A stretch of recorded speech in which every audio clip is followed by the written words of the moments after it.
This is so important to understand. The first birth stuff, the egoic stuff, is all addictions, all about addictions. Consider throughout your day how you are addicted. You're addicted to familiarity. You love familiarity. The ego loves being addicted to what it knows. There's a sense of security. There's a sense of belonging. It's all false. It's not real.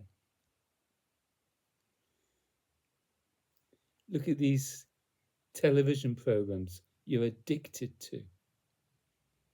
Look at the type of food that you are addicted to. Look at the statements you make throughout the day that you are addicted to. You're addicted to feelings. You're addicted to thoughts. You're addicted to what I call click-clack, the click-clack of conditional life. Addictions. You're a victim of your addictions. True spiritual life is about transcending those addictions because you've found something more attractive, whatever that might be, or whomever that might be.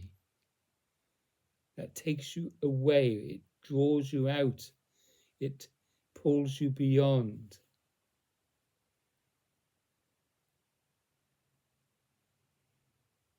It removes you from that egoic destiny of constant familiarity and addictions. You have to fall in love, out of love with yourself and in love with your true self, with the enlightened master, with the awakened one, with the sun, S-U-N. That's always there, even if it's not seen beyond the clouds.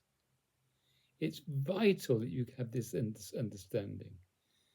It's vital for anyone who has a heart desire to be radically changed. Radical change undoes all of this binding, this bondage to click-clack, to the conditions of life. And then the conditions of life become part of your play. You can't get rid of the conditions of life. I mean, you could go and live in a cave somewhere, but what use is that? Live in a monastery or a nunnery. What use is that?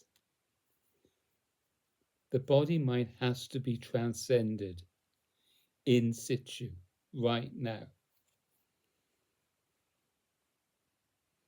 Adidar, my teacher, talks about hearing.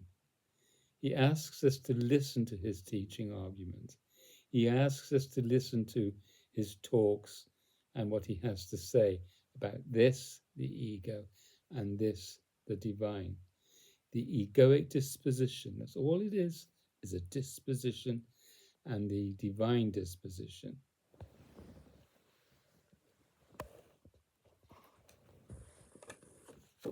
One has to recognize, one has to be sensitive to these two dispositions. First of all, be sensitive to your self-contraction, this separative act, this not, K-N-O-T, this removing yourself from being intimate with conditional life. The open hand disposition is entirely already intimate with the conditions of life. I know what I'm talking about.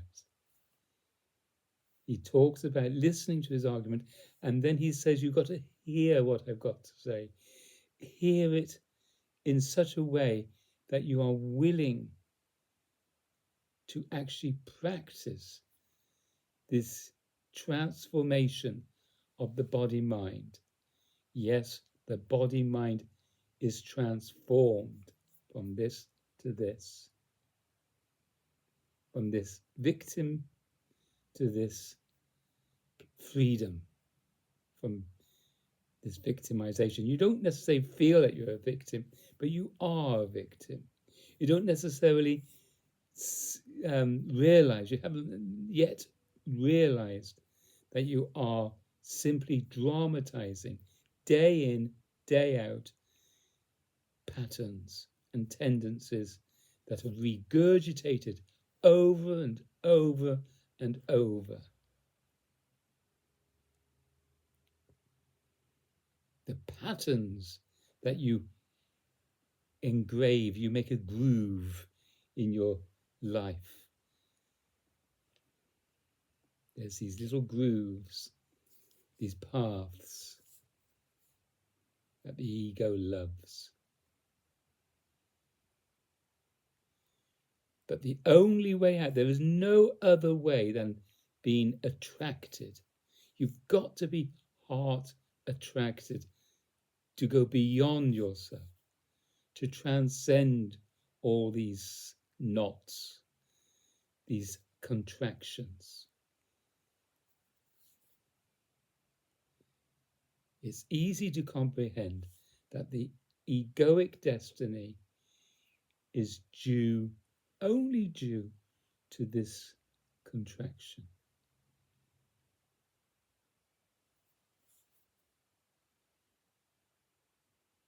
You contract, which another word for contraction is sin. People don't like that word. People don't want to think of themselves as sinners. We aren't so much as being sinners, we are simply sinning. It's an activity. The ego is an activity. I can talk freely like this because I know. People don't like saying we know. They think that's egoic to say I know.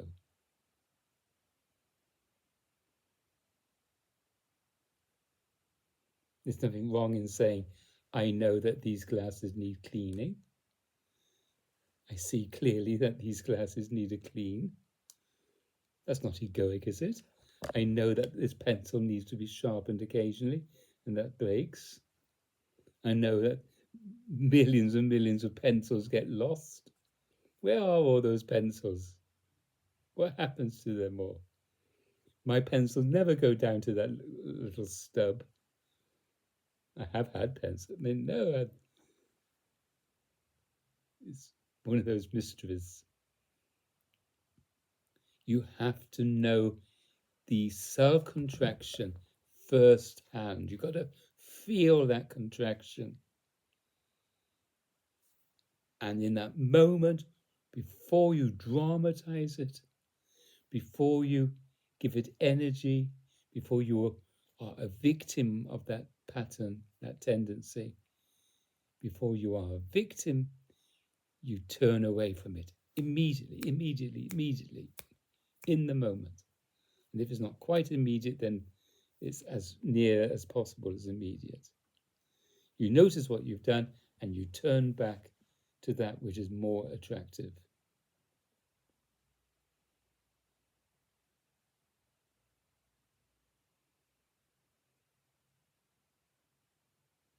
As I was saying to a friend today, you got this flower bed with so many beautiful flowers in that flower bed, plus a couple of weeds. Attention goes on those weeds. We keep thinking about those weeds until we've removed them. That's what we do. We keep putting attention on our clouds, on our egoic nonsense. We've got to forget about them once they've been, because they just vanish. Not like the weeds in the garden, they don't just vanish. I understand that. But they need to be plucked out.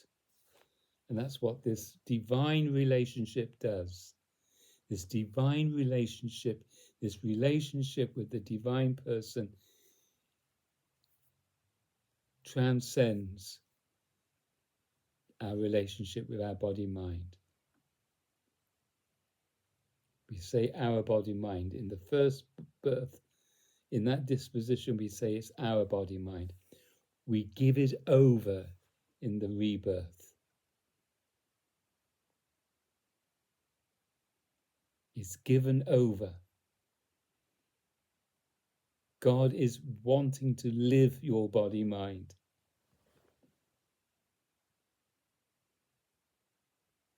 The body-mind isn't yours, but it seemingly is.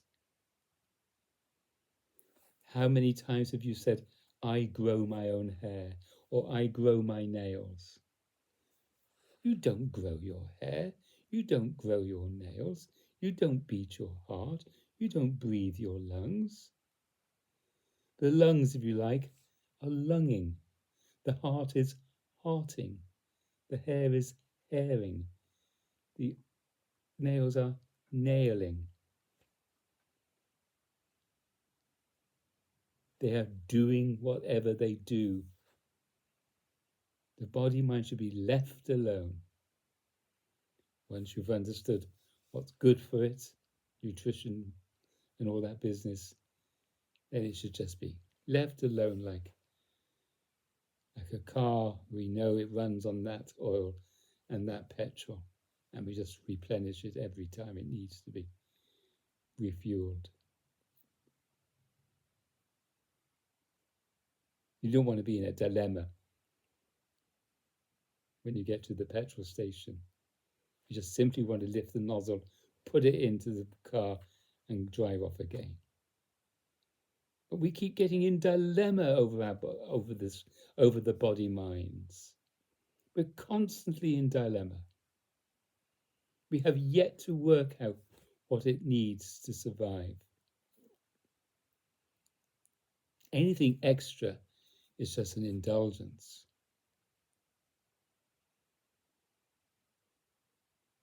But from this disposition, it's just fun and games, literally. It's a wonder, it's a mystery how it all happens. This is what there is to be realized.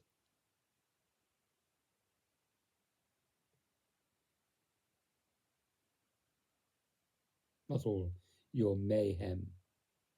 We all know mayhem, but very few have realized God, the divine state, represented by the open hand. It's just sheer intimacy. There's no separation from anything. Sheer intimacy. It's love. It's first-hand love. It's joy. It's delight. It's just beyond reason. It's beyond conception. It's beyond thought. It's that which was never born and will never die. I was talking with Anna today at yoga. She read something to me about rebirthing. Every moment is a new birth. Throughout the day, it's new birth, continuous birth.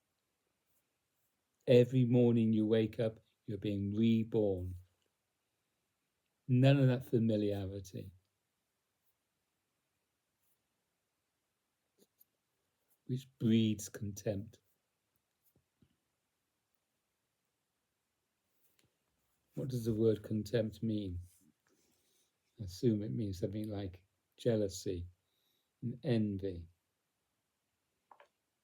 and dilemma. Should we check it up?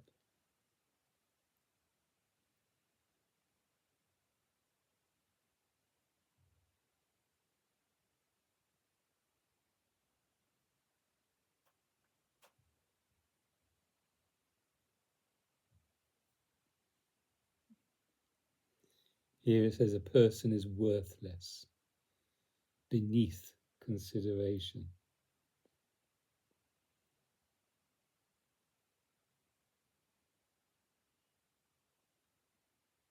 A disregard for someone, disdain, scorn.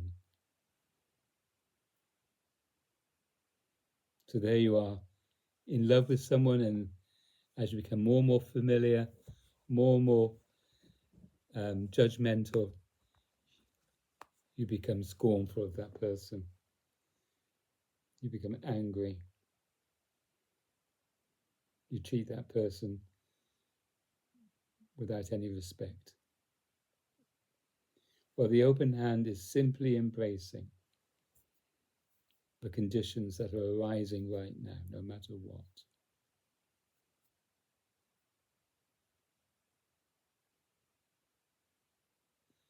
So listen and hear, and then eventually see, and then you will be living as Jesus said, with eyes that do see, with ears that do hear. Because he said to his listeners, you've got ears, but you don't hear. You've got eyes, but you don't see.